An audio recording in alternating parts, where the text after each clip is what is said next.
Assalamualaikum warahmatullahi wabarakatuh. Salam cerdas dan salam sehat teman-teman semuanya di rumah. Ya, kali ini kita berjumpa kembali. Semoga ilmu-ilmu yang kita sharing kali ini bermanfaat buat teman-teman semuanya. Kita akan membahas mengenai yang sedang rame ya, yaitu adalah KTT G20 yang sudah dilangsungkan kemarin di Bali. Nah, ya teman-teman, pasti kalian bertanya kan, apa sih ya? Mungkin ada yang ngerti, ada yang nggak ngerti ya teman-teman ya. Apa sih kegunaannya event besar tersebut dilaksanakan di Indonesia itu untuk apa ya?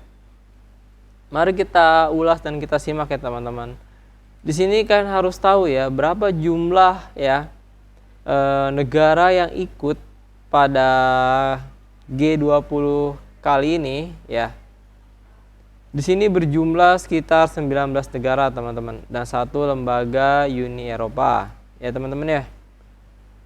Ada Afrika, Amerika, Arab, Argentina, Australia, Brazil, India, Indonesia, Inggris, Italia, Jepang, Jerman, Kanada, Meksiko, Korea, Rusia, Prancis, Cina, Turki ya. Uni Eropa dan lain-lain ya teman-teman. Tapi kan harus tahu di sini Vladimir Putin belum bisa hadir ya. Katanya takut terjadi sesuatu ya teman-teman di sini. Dan juga dia diwakilkan ya salah satu perdana menterinya. Banyak suatu hal-hal ya. Intinya sih sebenarnya mereka ya bertemu membahas ya perkembangan berkelanjutan negara-negara ini ya teman-teman ya. Yang penting ada keuntungan besarnya bagi Indonesia. Mungkin yang sudah dirangkum mungkin ada beberapa ya. Contohnya salah satu di sini ya. Manfaat dari segi ekonomi ya. Dengan adanya G20 ini diproyeksikan mampu meningkatkan konsumsi domestik ya sekitar 1,7 triliun ya, dan penambahan PDB nasional sebesar 7,4 triliun ya karena melibatkan UMKM. Dengan adanya G20 ini banyak ya turis-turis dan orang-orang yang ikut datang ke Bali nih ya. Dan juga banyak banget orang yang menyaksikan dan orang juga yang berjaga dan lain-lain ya. Tertarik untuk melihat seperti apa sih G20. Ya. Jadi kalau ada suatu event pasti rame kan, ada orang yang mau nonton. Nah, seperti itu. Dan juga kalau seandainya kita bahas ekonomi, masa iya dia cuma ngobrol cuma hai, sehat, baik-baik saja, lagi ngapain, nggak gitu ya.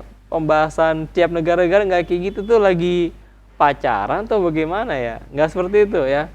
Bukan lagi orang PDKT sama pasangan atau lagi ngobrol nggak jelas sama teman, nggak. Pasti pembahasannya mengenai proyek ya, proyek-proyek apa yang bisa dibantu, investasi ya, ekspor dan impor ya. Apalagi kita tahu ya 2023 itu akan menjadi akan menjadi tahun-tahun beratnya ya teman-teman. Indonesia itu harus mempersiapkan segala kemungkinan yang ada ya dengan bekerja sama oleh negara-negara besar. Ini salah satu contohnya ya teman-teman. Kemudian dari manfaat segi pariwisata ya.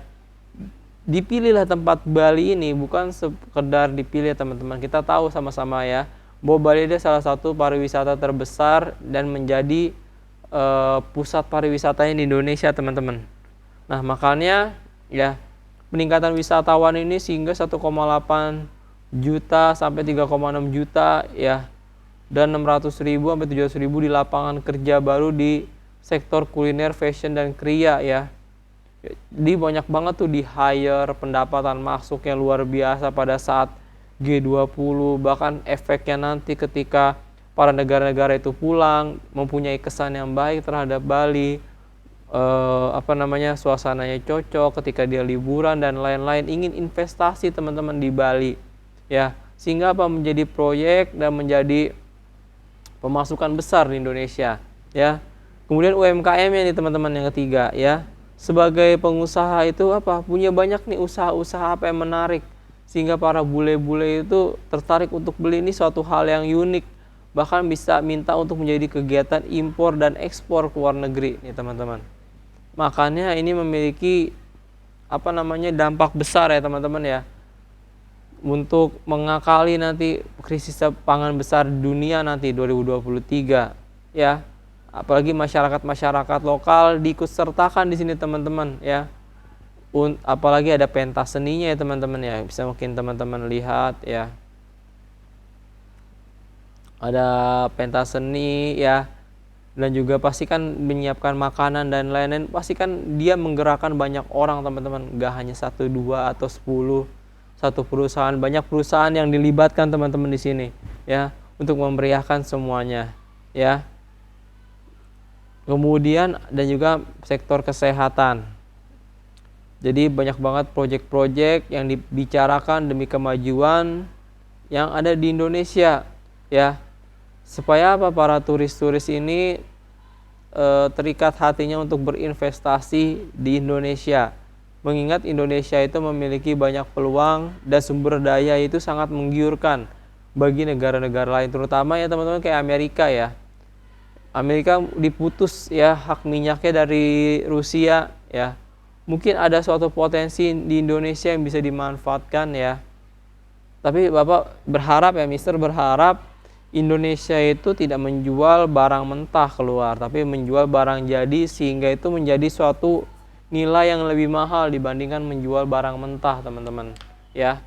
Yang sudah-sudah kita sama-sama tahu ya, kita malah memberi barang jadi dari luar negeri ya, dan ternyata luar negeri itu membeli barang mentah dari kita ya. Jadi itu hitung-hitung kita rugi juga teman-teman ya. Semoga itu dapat teratasi ya teman-teman. Jadi banyak banget dampaknya, dan Indonesia itu dipilih tidak sembarangan ya. Dari 19 negara bisa Indonesia itu suatu hal yang luar biasa. Walaupun mungkin kita sebagai tuan rumah pasti ya, siapapun ya, kayak arisan atau bagaimana, tuan rumah pasti direpotkan ya. Tapi mempunyai kesan yang luar biasa ya, kesan yang baik. Dan juga di akhir ya teman-teman, nanti berikutnya G20 akan dilaksanakan di India teman-teman ya, di India. Karena pas ketok palu itu, palunya diberikan berikutnya ke India teman-teman. Nah kita nggak tahu nanti di India bagaimana, tapi yang jelas ya KTT ini pasti berpengaruh besar terhadap dampak ekonomi Indonesia. Amin amin ya robbal alamin. Semoga ya lapangan pekerjaan dan para investor-investor asing makin banyak yang datang, makin banyak yang ingin berinvestasi di Indonesia. Dan mereka memperkerjakan nih orang-orang pribumi, bukan didatangkan dari luar negeri.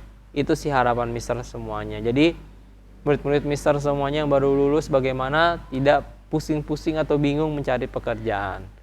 Kira-kira mungkin itu ya yang kita bisa dapat sharing pada hari ini ya teman-teman. Semoga bermanfaat ya, kurang lebihnya mungkin mohon maaf ya teman-teman. Assalamualaikum warahmatullahi wabarakatuh.